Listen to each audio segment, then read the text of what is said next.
Israel-Hamas war, we are following some breaking news. North Korean leader Kim Jong-un has kicked off 2024 with a dire warning. Turning now to that breaking news from South Africa, where more than 70 people have died.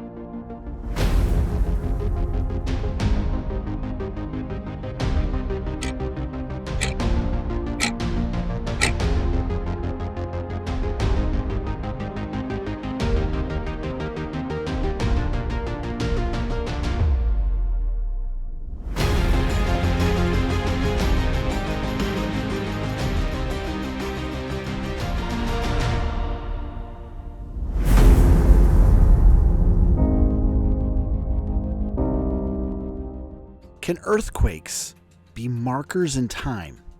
A bookmark God uses to signify an important date on the calendar.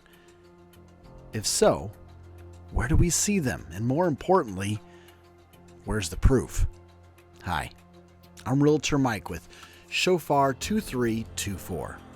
As I was studying the end times, I noticed how these end days are plagued with frequent earthquakes.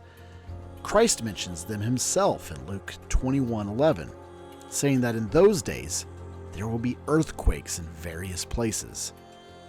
But to say they are calendrical markers for something specific is more than saying there will simply be an increase in earthquakes. I wanted to know, are there earthquakes in the Bible that God did use as markers in time? This would tell us if we can even use them as such.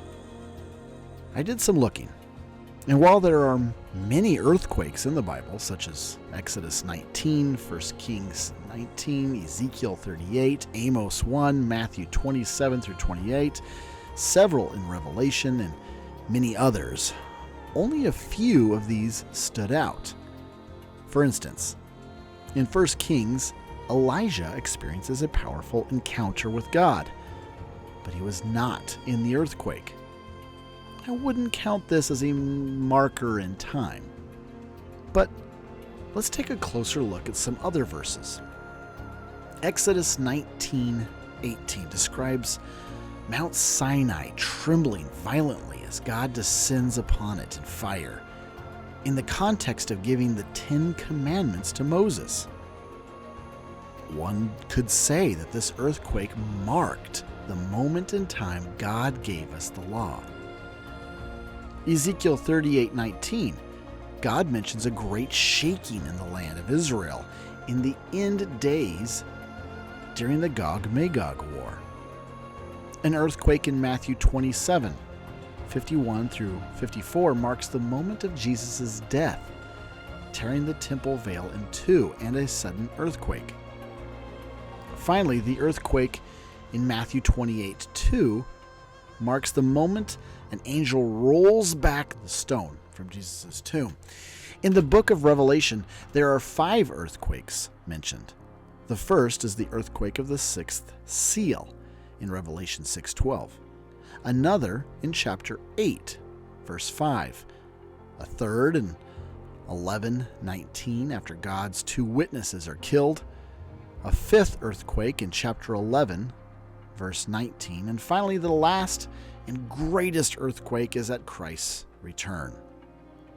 Without much digging and a very little thought, the earthquakes in Matthew at Christ's death and the rolling away of the stone, and a few in Revelation where the witnesses die and Christ's return indicate a very significant use of earthquakes as markers in time.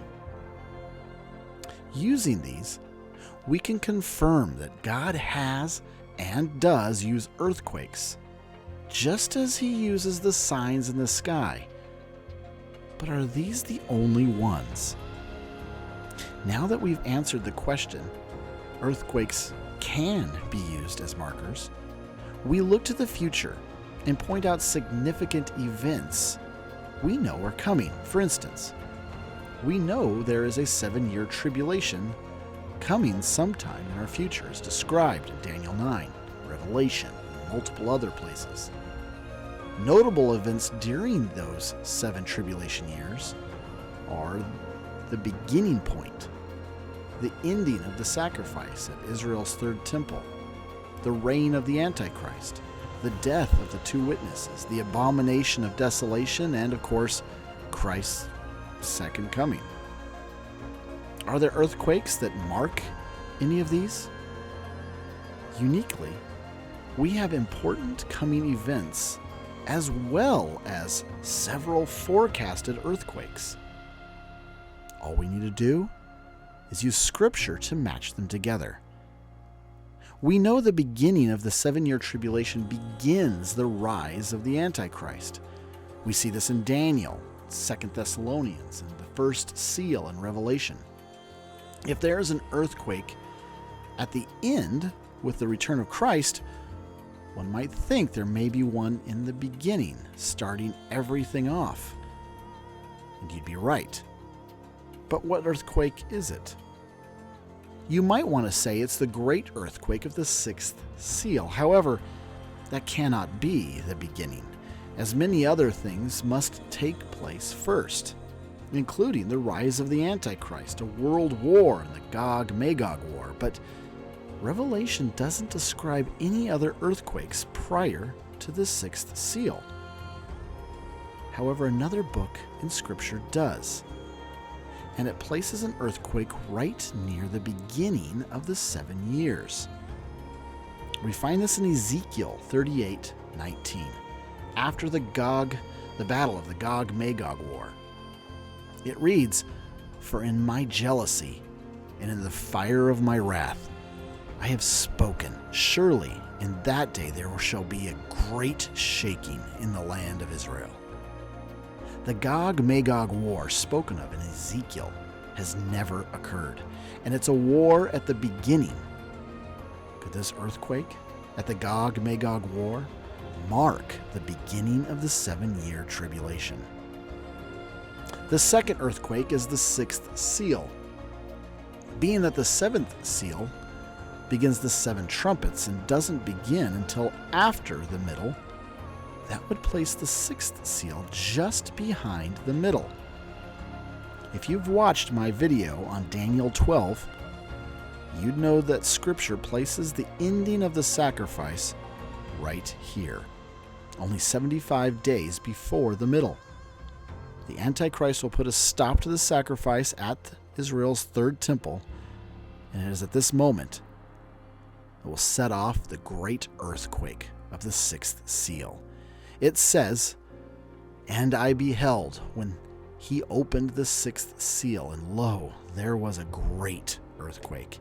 And the sun became black as sackcloth of hair, and the moon became as blood, and the stars of heaven fell into the earth, even as a fig tree casteth her untimely figs when she is shaken of a mighty wind. And the heaven departed as a scroll when it is rolled together. And every mountain and island were moved out of their places.